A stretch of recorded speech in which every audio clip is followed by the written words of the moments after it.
مساء الفل والورد والسعادة. كل تحية سيداتي وأنساتي الجميلات ورجالتنا وشبابنا الجدعان. النهارده سفير السعادة هيتكلم عن قضية مهمة جدا، وهي المغالاة في متطلبات الزواج وتكاليفه. الدنيا بقت عاملة كده ايه، ان الزواج لمن استطاع إليه سبيلا، مش حق لكل واحد شاب أو شابة بتحلم إنها تبقى عروسة وتبقى زوجة وتبقى أم، والراجل يبقى زوج وأب. الأحلام الفطرية الطبيعية اللي موجودة عند كل الناس، لكن هل هي سهلة ولا صعبة؟ لا، بالطريقة اللي بتتم بيها دلوقتي الزيجات كثيرة جدا، والمغالاة من خصوصا من أهل العروسة في طلباتهم. يجيب كام كيلو ذهب ويحط ايه مش عارف ايه، ونكتب قايمة فيها ايه، ونحط كام شاشة، ونحط كام نيش، ونحط فيه ايه حاجات كده. هو تبص تلاقي فيه موكب ماشي بعربيات او حنطور او اي حاجه، وحاطط كل الحاجه بحيث في المدينه والقريه كلها تتفرج على عفش العروسه وهو رايح. الموضوع بقى مرهق جدا، خصوصا مع التضخم اللي بيحصل وارتفاع الاسعار. بقى الموضوع بتاع الزواج بيخض كتير من الشباب. تيجي تتكلم مع ولد في سن ابنك كده ولا حاجه، ما اتجوزتش ازاي؟ مش ناوي، مش هينفع، مش هقدر، ده انا طالبين كذا وطالبين كذا وطالبين كذا. فاضل يوزن العروسه بالذهب، وشوف الذهب الجرام وصل لكام دلوقتي. من قرون قرن ونص، اكثر من 1400 سنه هجريه، الرسول صلى الله عليه وسلم اتكلم في الموضوع ده. اذا اتاكم من ترضون دينه وخلقه فزوجوه، امره الا تفعلوا تكن فتنه في الارض وفساد كبير. ليه بقى؟ لان احنا لما بنسهل الحلال بنمنع الحرام، والعكس صحيح. تعالوا نتكلم في هذه القضيه. برحب بكم مره ثانيه في سفير السعاده، وبرحب بضيفتي الكريمه الاستاذه مي عبد الفتاح، استشاري الارشاد الاسري. منورانا واهلا بيكي. اهلا وسهلا استاذ علاء، اهلا وسهلا. الموضوع بقى صعب. لك انا كان نفسي والله، بس ما ينفعش، انا لسه في مقتبل حياتي، وابو العروسه طالب 1 2 3 4 لسه قد كده، يعني تهد الجبل. هجيب منين وهعمل ايه؟ وليه المبالغه والمغالاه في كل حاجه كده؟ احنا اول حاجه لازم نقولها، لازم نكسر القيود اللي احنا فرضناها على نفسنا، بمهر بكذا، بنفقه بكذا، بعدد غرف، بشبكه معينه. مش لازم كل شاب او كل بنت تكون زي مثال حد في العيله او حد من القرايب او حد من الاهل. احنا مش عايزين كده، مش عايزين افراح بمئات الملايين او بملايين زي ما احنا بنشوف دلوقتي ارقام. يعني الواحد بيخجل يعني لما بيسمعها بتتصرف في ايه. وفي نفس الوقت الولد والبنت مش عارفين معنى الزواج ايه. الزواج عمره ما كان عبارة عن ان انا اجيب عفش بمبلغ وقدره، وفي نفس الوقت الاب والام مش عارفين ايه الفلوس دي ازاي. ما تعلموش الولاد، او اللي انا عايزه اقوله الولاد مش عارفين ازاي الفلوس دي الاهل تعبوا فيها. دلوقتي مثلا زي ما حضرتك قلنا قبل كده في حلقة الغارمات، ما بيصعبوش علينا. ليه؟ لان هم اللي حصروا نفسهم في الدايرة دي، هم اللي كلفوا نفسهم فوق طاقتها، هم اللي زنقوا نفسهم بعادات وتقاليد احنا في غنى عنها. عشان بالغوا في متطلبات الزواج بالزبط. وهي عارفه وهي بتشتري البضاعه انها مش هتسدد ثمنها، وترجع بعد كده تقول يا جماعه طلعوني من السجن عشان انا من الغارمات. ومين عشان فرض ظلمت بقيه الاسره. يعني كام لو البنت ليها اخواتها مين اللي هيربي؟ والام بقت غارمه خلاص مسجونه بسبب فرض. ففرض حكم على اسره كامله بالاعدام بمعنى اصح. عشان خاطر ايه؟ عشان خاطر عادات وتقاليد بعيده كل البعد عن مجتمعنا، المفروض نبعد عنها. احنا الشرع بتاعنا ما قالناش كده، قال التمس ولو خاتما من حديد. ابسط حاجه. هل احنا لما بنقول شبكه بالافات، هل البنت والولد لما هيتجوزوا بشبكه بالافات ومهر بكذا وعفش بمبلغ وقدره هم كده ماشيين بالشرع؟ الشرع ما قالش كده. الشرع قال سكن وموده ورحمه، ما قالش مبالغ ونكلف نفسنا فوق طاقتها. احنا اللي بنظلم نفسنا. الشرع بسيط قوي. هل احنا كلنا مخالفين للشرع؟ كل اللي بيعمل ده احنا كده بنخالف الشرع. الشرع بسيط. في الناس بقى تقول لك والله طب ما في اسر مقتدره وتدفع براحتها. المقتدر يدفع، لكن اللي مش مقتدر ما يكلفش نفسه فوق طاقتها. والافضل ان احنا كلنا نحارب الفكر ده، لانه ملوش لازمه من وجهه نظري. احنا بنظلم غيرنا. لما الفقير بيشوف الغني عمل، البنت نفسها بتقول للاب او للام انا عايزه ابقى زي ده، فالام او الاب بيعملوا اقصى ما في استطاعتهم عشان يوفروا ده لبنتهم او ابنهم. عايز اقول ملحوظه. اتفضل. اعتقد اللي انت بتتكلمي عنه ده زي ما يكون في نوع من عدم قبول يعني العطايا الالهيه وارزاق ربنا اللي بتتوزع. يعني ربنا خلى ناس معاهم فلوس، ناس معاهم فلوس اقل شويه، في ناس مع فقراء، في ناس عندهم ظروف صعبه جدا، رغم ان هو بقدرته وبعطائه وخزائنه التي لا تنفد يقدر يدي الرزق لكل خلقه. صحيح. لكن هو اختبار للكل. فكأن الفقير بيبص للغني ومستكتر عليه نعمة ربنا، وبيقول لا انا المفروض ربنا يديني زيه، فلما اجوز بنتي لازم اعمل زيه، واشوف فندق مش عارف ايه 7 نجوم، واعمل فرح، واجيب مين ويعمل ايه، ومين يحيي ومين يصرف، والاكل يبقى شكله ايه، رغم ان هو امكانياته ابدا ما تنفعش في الاحلام اللي هو بيتكلم عليها دي. أكم من شاب كان اتقدم لبنته وعايز يتجوزها واترفض بسبب حالته المادية، وبسبب الطلبات الكتيرة اللي بيطلبها الأب منه كتير. أكم من شاب مشي في طريق مش كويس عشان يقدر يوفر متطلبات الزواج ويساعد مع أسرته فيها.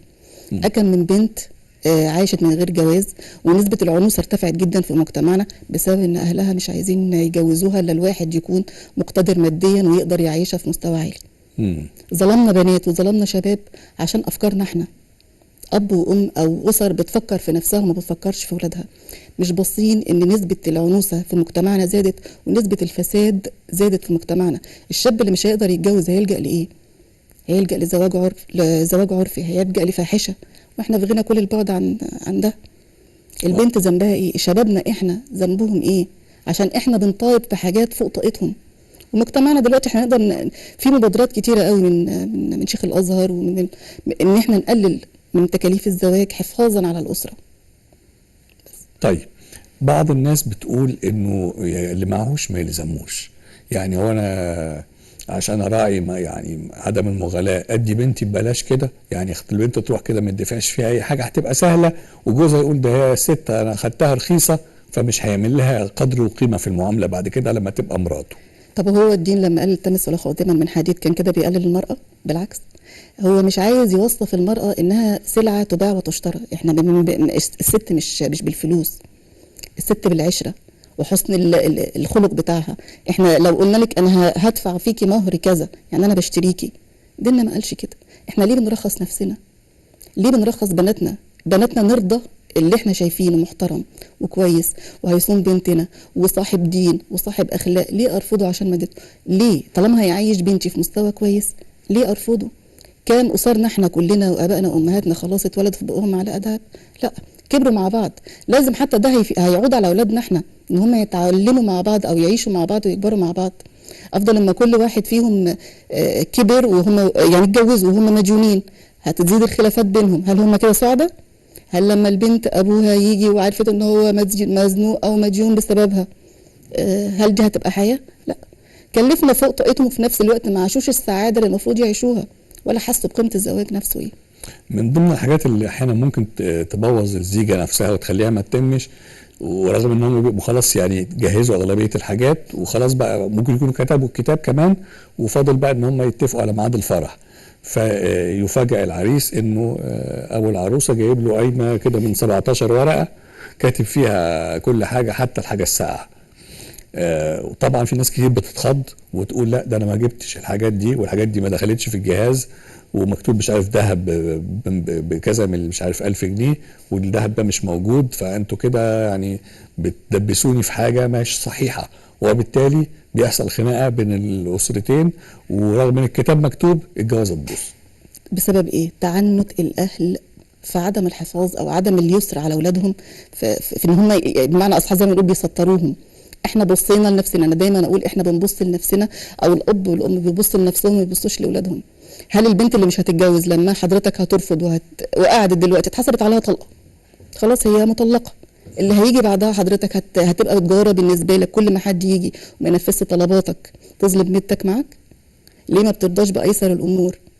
ليه ما بتتغاضاش شويه حفاظا على مشاعر بنتك وعشان برضو العمر ما يجريش بيها؟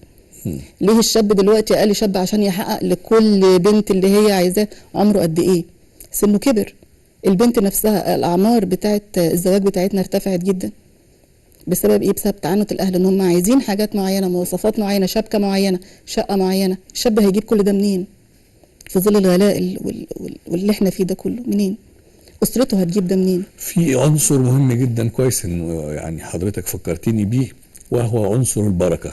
تحس ان في بعض الناس العنصر ده غايب عنهم تماما، مش موجود في حساباتهم، انه يعني كل ما يكون في الموضوع فيه ميسر في تكاليف الزواج كل ما ربنا يبارك اكتر. صحيح. دي من يعني من بشارات الرسول صلى الله عليه وسلم وبشارات الدين، انه كل انت ما تيسر موضوع الزواج الحلال كل ما ربنا هيبارك لبنتك وابنك، وان شاء الله يبقوا اسره سعيده ربنا يرزقهم الذريه الصالحه. عنصر البركه ده تحس ان هو خرج من معادلات ناس كتير، هو بيحسب 1 زائد 1 يساوي 2، لكن هي تساوي 2 والاتنين دول ربنا يبارك فيهم ولا لا؟ صحيح. حضرتك قلت حاجة مهمة قوي. احنا نفسنا باصين لده ولا باصين للي حوالينا؟ احنا باصين ان احنا هيعود علينا بالبركة، ولا احنا بنبص الناس هتقول علينا ايه؟ اعتقد كتير قوي يبصوا الناس هتقول علينا ايه، ما يبصوش ان احنا للمستقبل بتاع ولادنا، ان احنا ربنا هيبارك لهم ونبدا معاهم واحده واحده، وربنا هيكرمهم وهيجيبوا كل اللي نفسهم فيه. انما التحكمات وان انا شايل اللي قدامي فوق طاقته في شاب كل حياته او كل ذنبه في الحياه انه عايز يسطر نفسه وعايز يتجوز ويعف نفسه، واحنا بنظلمه. فاحنا كده لا علمناه البركه ولا علمناه الزواج، احنا علمناه ازاي ان انت لما تيجي تجوز بنتك او ابنك تبقى تعمل معاه نفس ده وبصوره اكبر شويه. لانك ما حسيتش يعني ايه انك انت تعبت في المال ده، ان الحياه سهله مش صعبه زي ما هم فرضوها عليك. الولد زي ما شاف واتعامل فيها يعمل ده في اولاده، وبنته برضه هتبقى نفس النظام، هتبقى زي ما انا اتجوزت انا عايزه بنتي تبقى زي ما انا اتجوزت واحسن.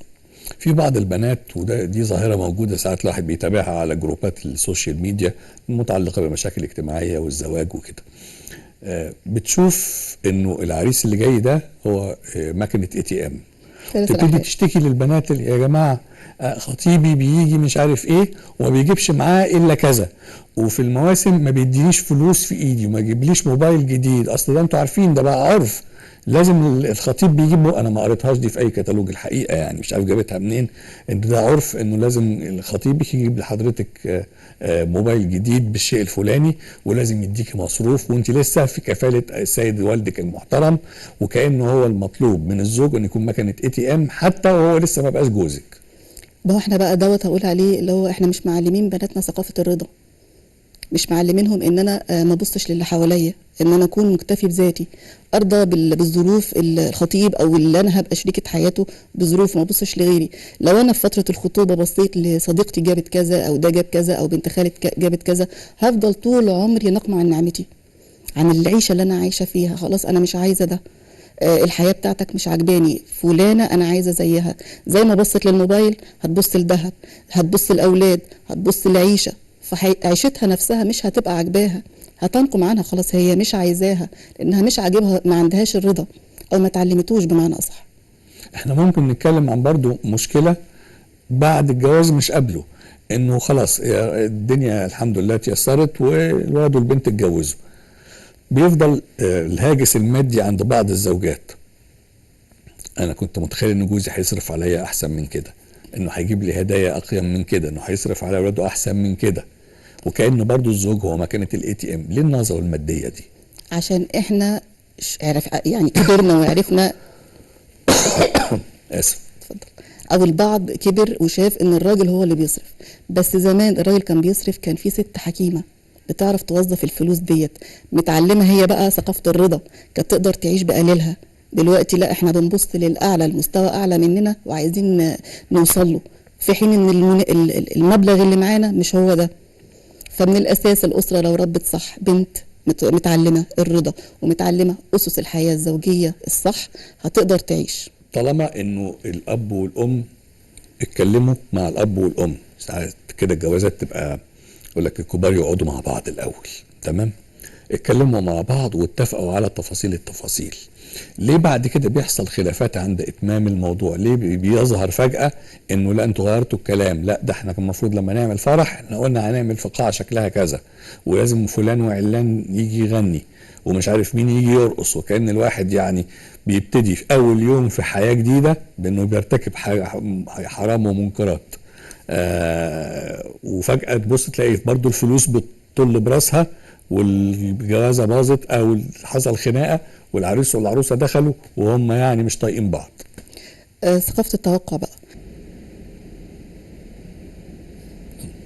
سياسة التوقع كتير قوي من الأسر للأسف بيبقوا أنا عارف أنت هتعمل إيه وحالتك المادية إيه. فالأب والأم دولت كلفوا إيه عشان يوصلوا بابنهم ان هم يكفوكوا في كل الطلبات والمتطلبات اللي انتوا عملتوها. تعرف انا بنبسط قوي لما احس انه في بعض الشباب ورغم صغر سنه يقول لك انا بالنسبه لي ممكن ما اعملش فرح كبير واقعد اجيب مش عارف اكل بالشيء الفلاني وقاعه بالشيء الفلاني والناس هتيجي وهتنتقدنا في الاخر جابوا ايه وما جابوش ايه وعملوا ايه ولبسوا ايه مال. فانا بالنسبه لي يا الفلوس دي ممكن نحطها في بيتنا او يا سلام لو طلعت لنا نعمل بيها عمره انا وانت. ده جميل قوي. احنا كده كسرنا قيد، ده بقاله فتره الشباب بيفكروا في ده، احنا كسرنا قيد من القيود اللي كانت حوالينا.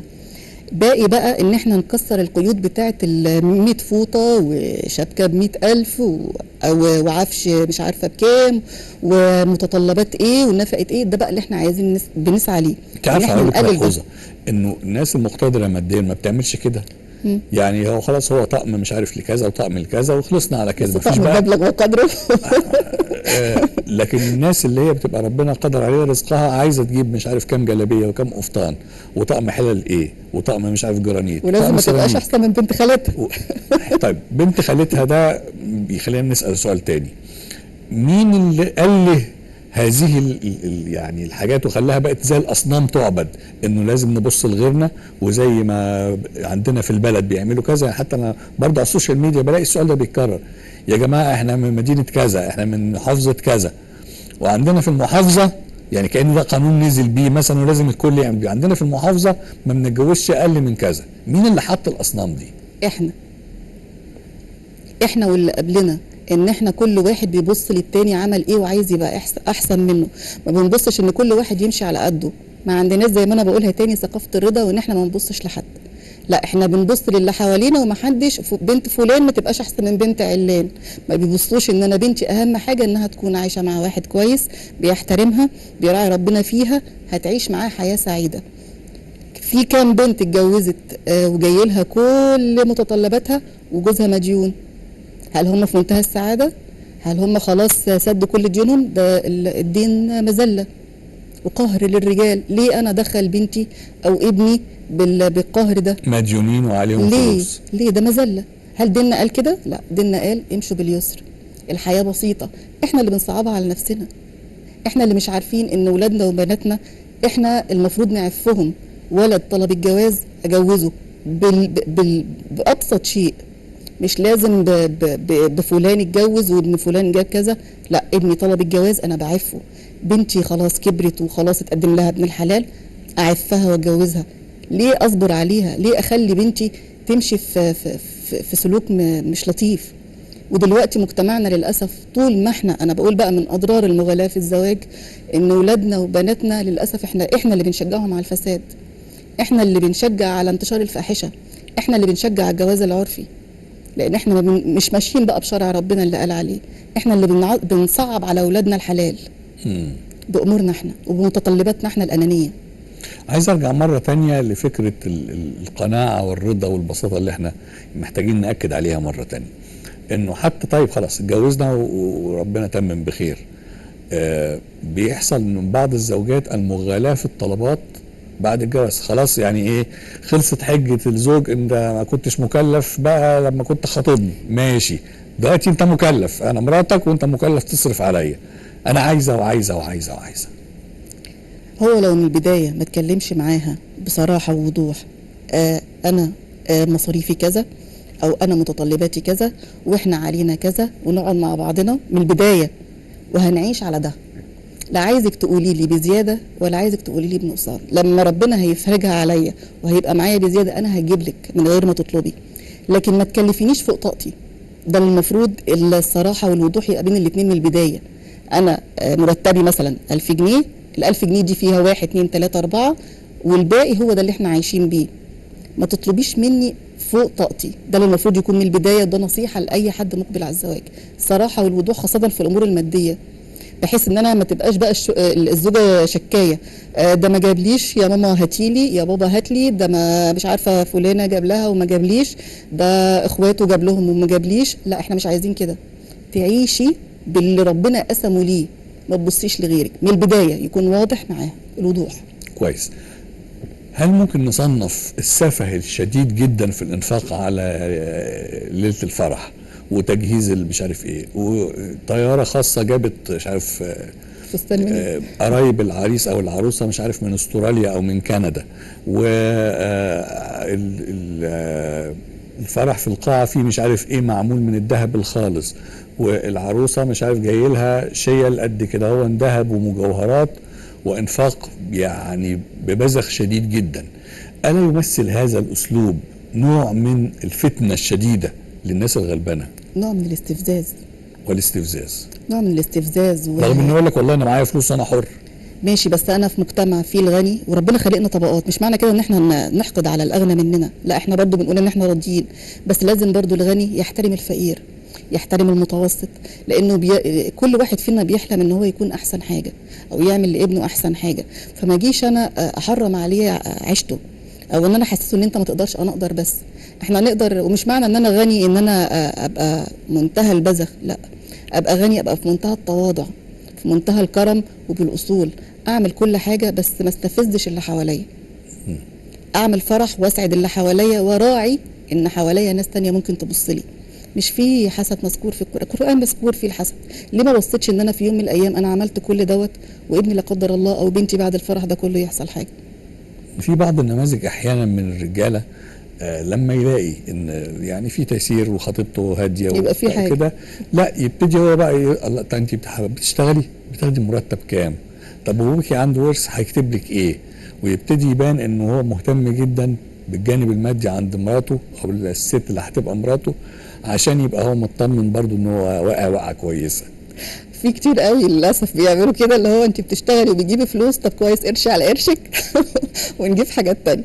اولا في خلافات او بعض المشكلات بتوصلني ان الزوج بيبقى عايز فعلا ياخد الجزء من الفلوس ديت، او هي تصرف وهو يحوش لا مش يحوش، الفلوس دي. بعض الرجاله بتقولي هقول لك انت بتشتغلي وده خصما من وقت البيت ومن وقت الجواز، انت مراتي فمكانك البيت، هتخرجي بره البيت 6 ساعات، يبقى 6 ساعات دول مخصومه من البيت، يبقى انت تدفعي مرتبك عشان تساهمي في الايه، في الغياب. لا انا الشكوى اللي جات لي كان هو اللي بيحوش هو اللي بيحوش ما شاء الله، هو اللي بيحوش وهي اللي بتصرف على البيت.